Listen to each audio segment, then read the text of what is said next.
Hello, Yuri. Welcome. Thank you. Thank you. Nice to be here. Yeah, I'm so happy you're here. So excited to speak to you today. And yeah, I just wanted to ask you if you can maybe just introduce yourself to the listeners, to my listeners, who you are, what you do. Yes, of course. So in Dutch, my name would be Joeri. For most people here, just call me Joe because otherwise they choke on my name. 3 years ago, I moved to the Philippines where I live with my wife, who was born and raised here. I run an online business that I started in the Netherlands and just moved here with me, where I help Dutch women to lose weight in a nutshell.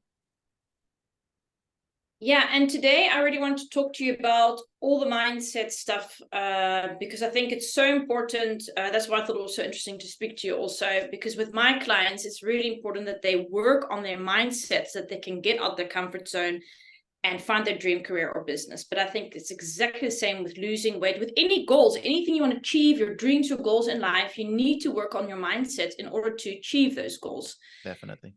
And I think you also, I first just want to talk a little bit about you before we talk about your clients, because I think you're also very inspirational for different reasons. So, one, that you moved all the way to the Philippines, you left everything and everyone behind. I mean, that's not just something that you just do. And then also, starting your own business. I just want to talk a little bit about how that was, that whole transition for you. Yes.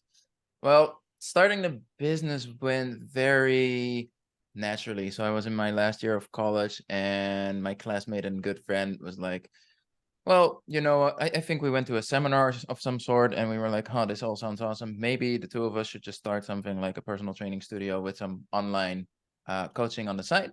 So we registered that. We're on the verge of starting.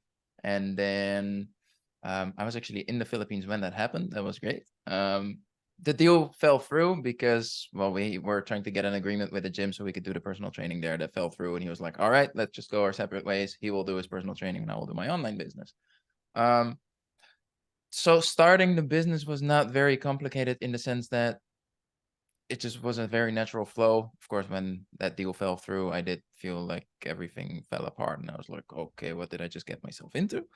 Um, but I mean, I just worked with what I had, and from there on, it was a very long process. The first 3 to 5 years, I mean, I was making below minimum wage out of the business. I was doing personal training and just working at the gym on the side. Um, So you were coaching at that moment. yes. So Yeah. I think at this point, I've been doing the online coaching for probably 8 to 9 years. And then on the side, I had been doing the personal training. Um, but then while all that was happening, I had a relationship with my now wife, which at this point is also around 8 years. So I was flying back and forth between the Netherlands and the Philippines about once a year. And then at some point between all the lockdowns, I'd already decided, actually, I had decided I was going to fly here, but then flight got canceled because I was flying through a certain airport in China, which was the first to be shut down. So that was unlucky. I rebooked the flight that got canceled too. And then we were stuck. Um, so in the middle of the lockdowns, we were like, all right, we can make it work. I'm allowed to fly with you to the Philippines. Let's just do it. So I quit my job and I went for it, which in hindsight, I would say maybe not the smartest decision. I made it work, but we probably had savings to last 3, 4 months. I thought life here would be really cheap and it would be like 6 to 8 months, which should be enough time to sort things out. Well, turns out we don't live that cheap. Um, and I was making very little from the online coaching at the time. I think maybe like 500 to 1,000 a month. Um, but of course, with the idea that I was still doing the personal training on the side, and I just had the safety from still living at home. So even if it failed, then whatever. Well, now I was just thrown into the deep. It has to work, and I'm working on it full time. Um, and that's when things really took off. Of course, not just like, oh, now I have to, and suddenly I have all the tools that I need. I think it's also like I already had a lot of tools and I took some big leaps there. Like I got myself a coach as well to help me out with it. And then things took off. It's very interesting what you're saying now, because we have the same business coach. That's why we know each Mm, other.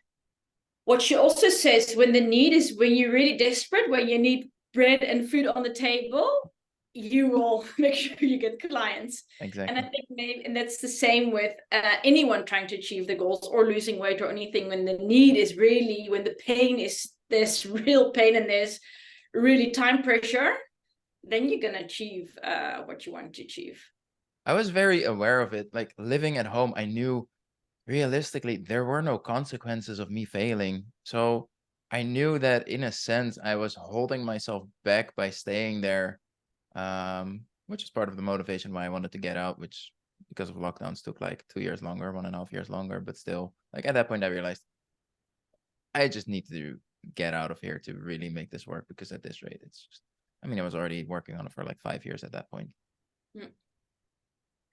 And then yeah, so how is it for you in the 5 year? How do you deal with setbacks? I'm sure you might have almost had a client and then it didn't work out, and like, you kept on going, you didn't stop. Yes. Um, honestly, I think it's mostly just being a very driven and at the same time stubborn person. Like once I decide, all right, this is gonna be it, something seriously needs to happen for me to change my mind on that. Like I decided on a girl in the Philippines, and well, whatever. 1 year later, I'm flying here, and a year later, I'm flying here, and a year later, like once I decided, then that's it. Same with the business. I decided, all right, fitness is gonna be it. I'll pick a major that suits that. All right, I'm gonna do online coaching. 5 years without serious income doesn't matter. I will find a way to make it work. So I think that really helped me through it because it absolutely wasn't an easy period in my life. Um, actually, when would that have been? Um, I think it was March 2020 when I was supposed to initially fly here. Um, roughly would have been October 2019. I was starting therapy for like anxiety and depression because, well, part of that was what if I live in the Philippines and my business doesn't work and my business doesn't take off and I will have no money there and I'll be in serious problems. Um, so mentally it was really hard, but at the same time, it didn't even occur to me to like maybe I should quit this and just get a regular job. Like the only option I saw for that was like, okay, I would have to work full time at the gym. I hate working at the gym. I'm doing it for like 14 hours, 20 hours a week at that point. I was like, there is no way I'm gonna do that full time for the next several years. So quitting is not an option. I have to make it work. Is there anything you learned through the depression or the sadness, I guess, the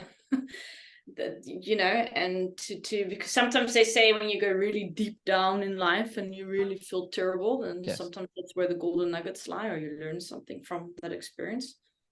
I think I learned a lot from it. I think the most powerful thing for me, and also something that I see a lot in my clients, is people are so afraid of feeling uncomfortable, but also just feeling afraid of feeling afraid. Yes. Whereas if I look right now, yesterday I was checking my Instagram statistics and I realized my reach has gone way down, which is not crazy when I've been trying a different content strategy, which apparently is not working that well. Okay, that's nice feedback.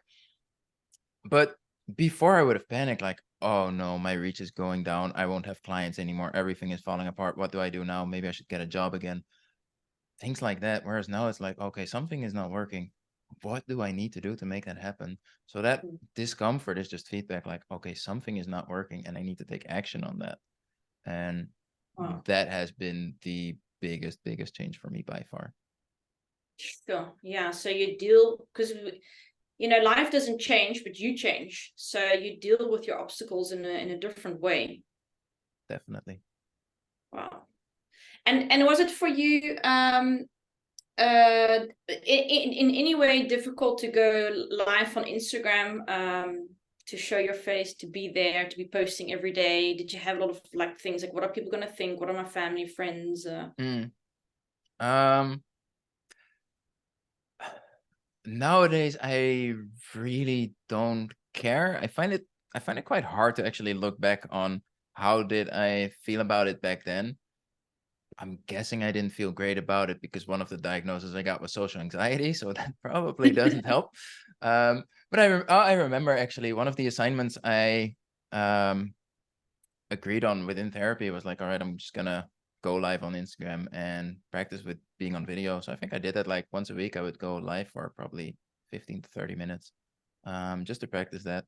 And I was definitely nervous, like maybe to the point of sleepless nights before.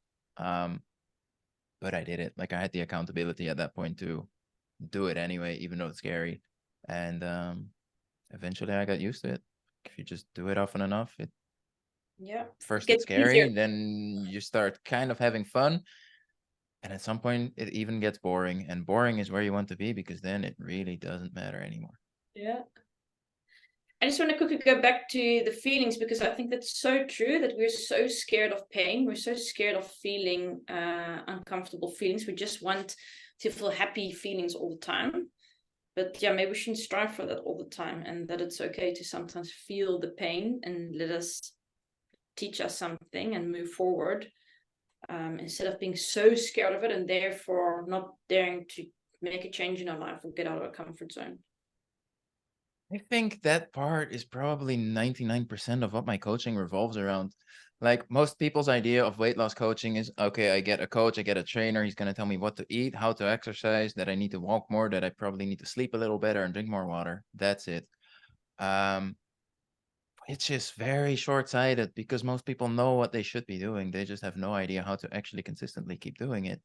And especially in so I mostly work with overweight slash obese women where you're talking about more than I just need to lose 3 kilos to look nice in my bikini. Where eating is a very common coping strategy for negative emotions. So if I feel scared, if I feel pressured, if I feel afraid, if I feel stressed out of my mind, I end up eating. It would be stupid if I only looked at you should not be eating cookies when you feel stressed, eat an apple instead. Of course, we need to look at, okay, why are you feeling stressed? How can we deal with the stress? But also, how can we deal with the situation that is causing you stress, um, so that you're not feeling that stressed in the first place? So it's not uncommon that people have to work on their relationships, on their marriage, on their how they behave in the work environment, or even just straight up change jobs because it's a very toxic work environment. And then suddenly it becomes so easy to lose weight. Wow. It's crazy actually if you think about it. But it's so true. Like find out what's behind it. What's the reason behind it? Go to the core, dig deeper, deeper, deeper, deeper. Exactly. Because that was actually my next question, which you kind of answered it, like what your clients struggle with the most. So would you think the most would be the mindset then issues? Yes, it's definitely just so a very common thing in weight loss is people try something, they fail it, and they blame their lack of discipline, willpower, and everything along those lines. Which is such I'd say almost lazy excuse. Like it's so simple. Oh yeah, it's just my discipline. I just need to try harder next time. Then they pick a different method. Usually it becomes more and more extreme. Like it starts with I cut out carbs, I do intermittent fasting. They end up with I'm doing only shakes and teas and whatnot. Um, time and time again, it must have been my discipline because it works for other people. Which is just it's almost I mean, I get that I don't do it on purpose, but it's almost lazy. Like if you were to just try a little harder, look a little deeper, you realize it has nothing to do with that because it's not even the eating pattern that I want to strive for. It's like how I'm eating currently is terrible. That's why I'm overweight. How I want to eat is, I hope, at least in a sense, quite healthy and helping me to lose weight. So that should be the method that gets me there. Why is that not working for me is the question that people should be asking. And if the answer really is just discipline, then train your discipline. Why are you not seriously looking, how do I train my discipline and do that? Because it's not the problem. Do you think with them then the pain is not, they don't, it's not strong enough, the pain that, but you think Mm, it's not because. No, I wouldn't say that because like there are people that have been trying for 10 years, 15 years, 20 years. You don't try for 20 years if it's just like Right. it would be Yeah. nice, but I don't really care. Mm, Um, true. at the same time, if you care so much about it that you'll care for 20 years or you'll try for 20 years, it's hard to find someone more disciplined than someone who's willing to try for 20 years despite failure after failure after failure. Like, I wanted to learn playing keyboard. I tried for maybe 3 months, then I got frustrated that I can't make my left hand do what I want while playing with my right hand. And I said, whatever. I can also use my keyboard to put my laundry on. And that was it. That was the end of it. That's a lack of discipline. It's also a Mm, lack of pain. I just don't really care to struggle that hard for it. yeah. But in their cases, no, I think it's part of the problem is a lack of knowledge that is almost, I'd say, arrogance, which sounds rude, but a very common expression is, I know what I need to do to lose weight. I just don't do it, which is again blaming it on the discipline. Like, I just don't do what I'm supposed to do. Well, Mm, if you really knew what you need to be doing, then you also knew what it takes to actually do it. But they're skipping that part. And of course, if you look at 90% of marketing around weight loss, you're not seeing people that tell, hey, I'm going to help you cope with stress and deal with your emotions so that you don't go use food as your coping mechanism. Of course, it's just buy this tea to lose 5 kilos in 2 weeks, use this diet to like the marketing aims for it. Of course, they target the insecurities. yeah. And true. No, and do you see like any common mindset struggles that your clients have? Like, do you see like, oh, actually, most of my clients they're unhappy in their job. Most of my clients they have relationship issues. Most of my clients some other mindset. Is there common themes? I think the most common one would be that people find it very scary to be honest, to just tell their boss, hey, boss, you just asked me to do another 6 tasks. I already have 12. Realistically, I can do 10 of them. Which one of these 10 do you actually want me to do? Which 10 really rarely matter because I cannot do everything. They'll instead be like, okay, guess I'm working overtime and also on the weekends. And now I'm so stressed out because I didn't even have 5 minutes of rest to myself. Guess I will find my peace with food. Mm. So that's Similarly, in relationships, like a very common one is like the partner or the husband will be like kind of like he supports the weight loss goals, but he doesn't really know how she wants to be supported. Um, so she'll complain with things like, yeah, and he'll be looking at me eating things and I can feel him judge me, or he'll even make a comment like, should you be eating that? And they'll be very clear, like, I don't want him to do that. But then if you ask, okay, but what do you expect from him? What do you want from him? I don't know. Well, then how do you expect him to know? yeah, interesting. With when it comes to the work, I think that that can also be then, lack of confidence, lack of boundaries that they are not, telling their boss what they really think. And this is just, I actually just want to go flip it a little bit over to my niche. Hmm? I help women who are stuck in their career and they want something else, but they don't know what, and they also don't dare to get out their comfort zone. And that's also my question to you, because you probably also work with women like that. Why do you think so many women? There was a research I saw that 73% of millennial women are unhappy in their job. Why do you think that they stay stuck in a job they don't love? That's a tough one. If Mm, I they don't think like it, you'd think they would change, right? You'd think that they would. so. I think one thing, and that really um is part of that, the pain is not big enough, is like, so one example that I like is um let's say you rent an Airbnb and it's okay. The mattress is a bit hard. There seems to Mhm. be a leak in the roof. The rug smells weird. It's not nice. You're only there for 2 weeks, so whatever. Okay. But if you open that door to the Airbnb and there's just mold all over the walls and there's like there's water throughout the half the apartment, you're gonna shut that door again and you're gonna make some calls and you get out of there. Like, the situation is bad and they suffer from it, but it's not so bad that they'll take action. And that is the worst situation you could be in. Like, you would almost hope that they have some really bad situation at work that makes them finally snap out of it, like enough is enough, and I will take action. But that hardly ever happens, because I think part of it is also, it's very easy to just put the blame with yourself. And it's like, yes, it's not great at work, but it pays the bills and it's convenient and it's close to home.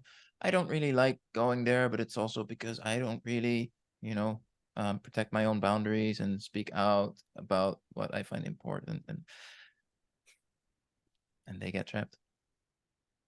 Yeah, so the pain is not strong enough, and they're kind of like in a golden cage. Exactly.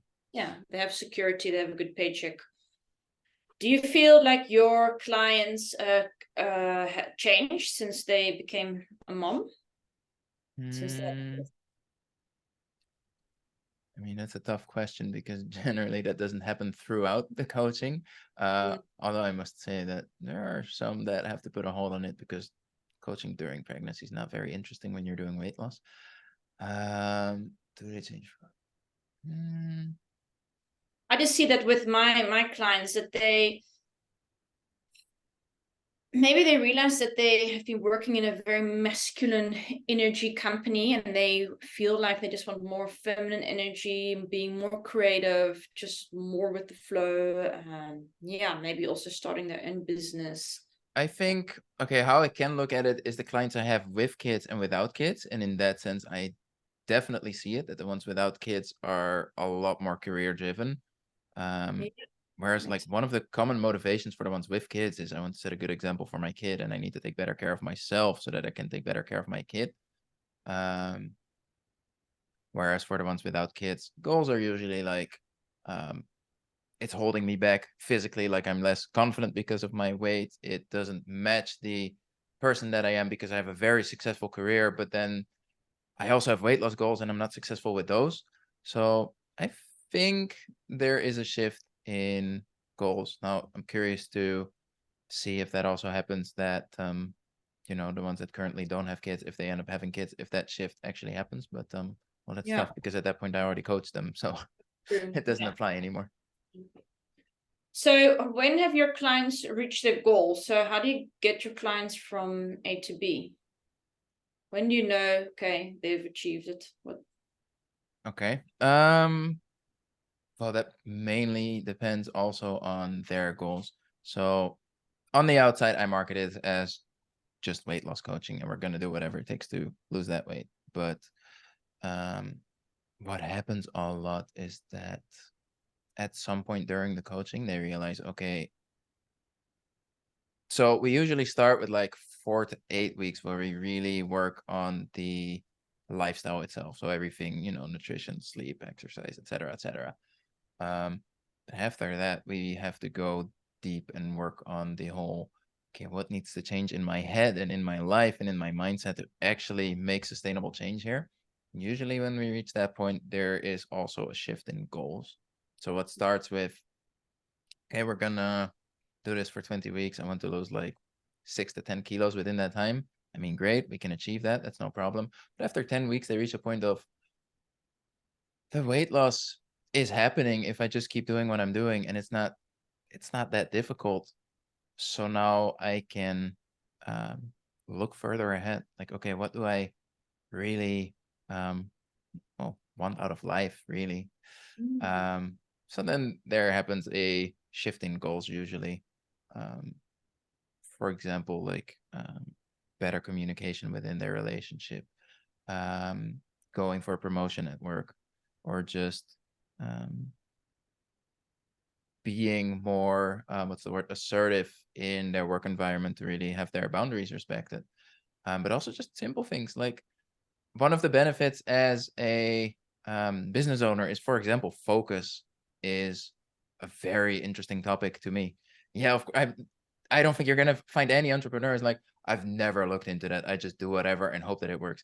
Um, but I also have clients who are like, I feel so overwhelmed throughout the day. I never have time for um well, for myself. And then we can look at, okay, what are you doing throughout the day? Where can we win some time for you? So you end up with, also last week even, I had someone move to a um, work structure that I apply myself to, like have some focus blocks in the morning, do the mundane tasks after that, have your meetings after that, and then you're done with work for the day. Then you have time for your family because you said family matters. So let's actually make space for it.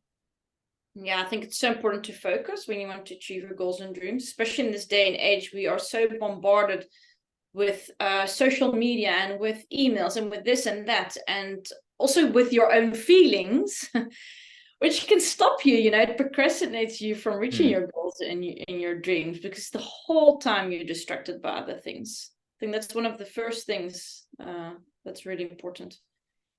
definitely. I think that's also why um, just not going at it yourself is very valuable, having the accountability, because it's very tempting to, I mean, January is coming up, everyone's going to have amazing goals, but by the time we reach March, how many people are actively working on that? 10%, 20%? And I mean, I might be generous with that. Most people start and that's it. Either the results are mind blowing and it keeps them going, but most of the time the results are not mind blowing. There's no plan or schedule to evaluate what needs to be improved and to keep working on it. And like, that's it. So having the accountability of, okay, every 2 weeks, I'm looking at what I'm doing. I'm going to take the next steps. And I have someone with the experience, with the expertise to help me with that. I think that helps a lot. I had a client also, and she was, like every 2 weeks, we'd be like, okay, you need to apply for so many jobs and go to so many, write so many job interview letters, whatever. And she's like, yeah, if I wasn't with you, I probably would have just done one, or maybe not even, Mm, because she's in between jobs now. So she doesn't, yeah, she's just sort of doing all other things as well. It's like, but knowing that I have you coming up in 2 weeks, I feel pressured. Like I have to do something, because I can't just tell you, no, I haven't exactly. done anything in the past 2 weeks. Exactly. And So accountability helps. exactly. Like the beauty of that is it's not a sustainable form of motivation. Like you don't want someone to rely on you for the rest of their lives. Same in weight loss. Like one of the main examples where I get this feedback is weight fluctuations. You try really, really hard for 2 weeks and your weight doesn't go down. That is frustrating. And most Yeah. people quit there. It is the most common reason why people quit, because the scale is not moving in a direction that they expect, or not at the speed, at the pace that they expect it to drop. Whereas, like, what are you going to do? You're going to quit after 4 weeks when you paid for 20 weeks and you're just going to say, oh, well, I give up. Never mind. Of course not. You're going to show up. You're going to be frustrated as hell and you're going to voice that. You're going to realize that you didn't do things perfect, because there's always room for improvement. You're going to do that. And suddenly things click and there's a result. But most people don't reach that point. Yeah. Do you have any mindset tips for people who want to reach their goals and dreams? Anything that you think you see with your clients that really helps them? I think that one thing that has helped me a lot is I will figure out what I'm trying to achieve. I will figure out what I believe needs to happen for that. And I will give myself a deadline. And that is usually 1 to 2 months. If after 1 or 2 months, I have not made considerable progress towards that goal or actually achieve that goal, I have to admit to myself, apparently, I do not have the knowledge or experience to make this happen by myself. Who can help me with that instead? Yeah. Because there's always someone out there with the experience that you don't have. Like, I have clients who've been trying to lose weight for 20 years. Suddenly they achieve it within 20 weeks and they wonder, why didn't I do this sooner? Why have I been struggling my entire life when the solution is so simple? It's not easy, but it is quite simple. Um, and I think more people should consider that. Like, okay, what is the acceptable amount of time and effort that I put into something before I admit to myself that I'm probably better off getting help? Yeah. You don't need to do this on your own, and there's so much help out there. And for me, I also always sort of motivate my clients to also go on like that personal development journey. So get themselves to know themselves on a different level, like without all the masks that they wear, because we all do it. We all wear a mask in order to be liked and accepted and fit in. But who are you truly behind all that? And, you know, go read those personal development books. Go watch documentaries about your mindset. Go read books about it. Go for walks in nature. Get out of your head into your body. Start connecting to your intuition. Those type of things. I think that also helps you a lot, your own personal growth with the weight loss or with Definitely. your dream career. I think part of that is or that is part of what I have really learned from my own um therapy journey and mental health journey. Like, I was in deep. I was at the lowest of lows and then build up from there. And it's not like once you make it through that, it never happens again. You still need to, you have the tools and you have the experience, you can help yourself, but you still need to actively do that. And so part of it is clients might not be in that deep yet. Yet, if they keep doing what they're doing, they might, like, several are with me because they're like, well, I had a burnout. I've been out of my job for like 3 months now. And so I have all the time to work on myself. So I figured now's the time to get started with coaching. Um, but a lot of tools and techniques I apply in coaching come from mental health, come from therapy. Simple things like um, get your head empty. Like, people wonder, I keep waking up at night and then my head is so full, my head is so busy. Because there is not a single moment in the day where they can actually process their thoughts, their experiences throughout the day. So they're just busy, busy, busy, busy all day long. Then they go to sleep, which is no problem because they're so exhausted that they pass out right away. Then it's 4 a.m. They wake up from whatever noise and they're wide awake and they wonder, why can't I sleep?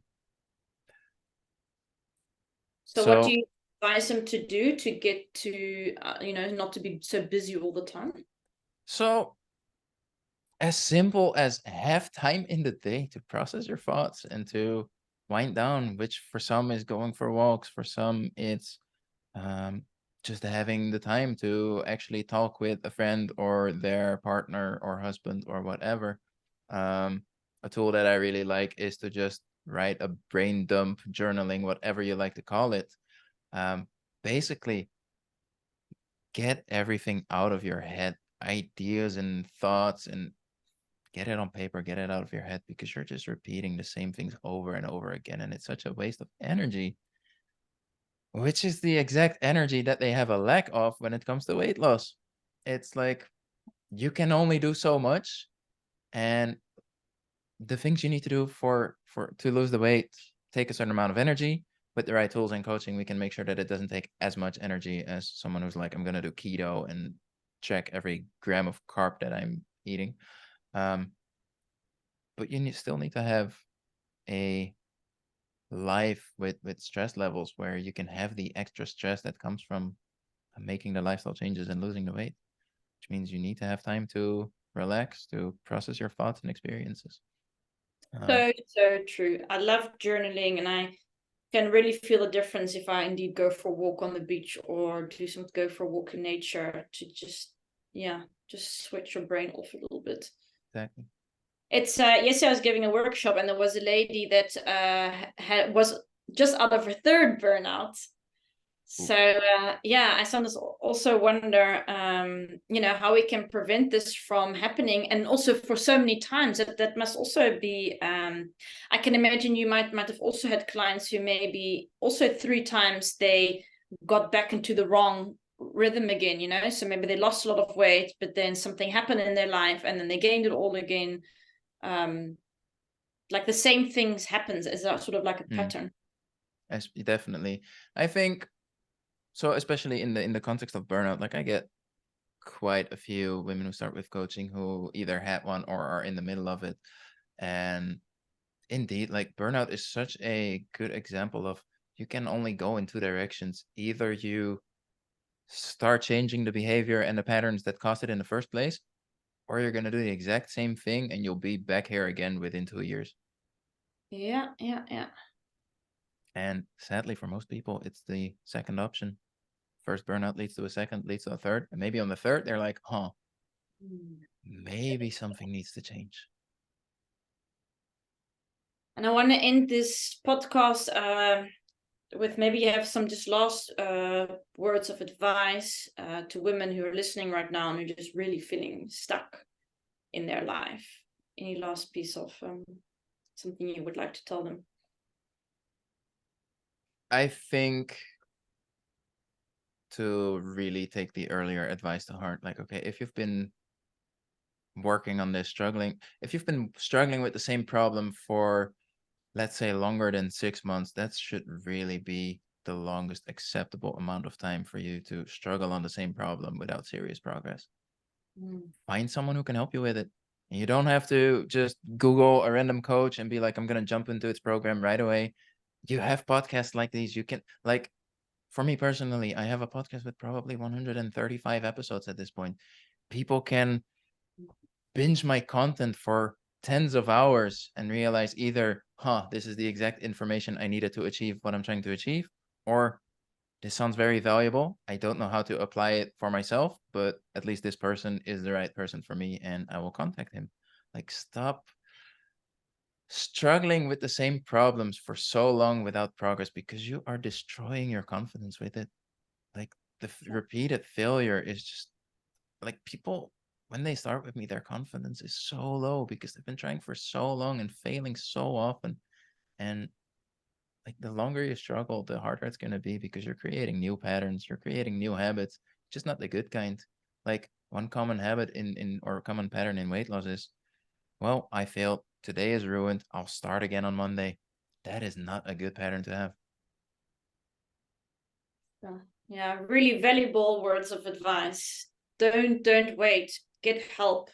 Start already by just listening to a podcast or reading a book, but start doing something to make a change in your life. Definitely. Thank you so much for being here today. Really appreciate all your wise words and knowledge. And thanks everyone for listening. Thank you for having me. Thank you.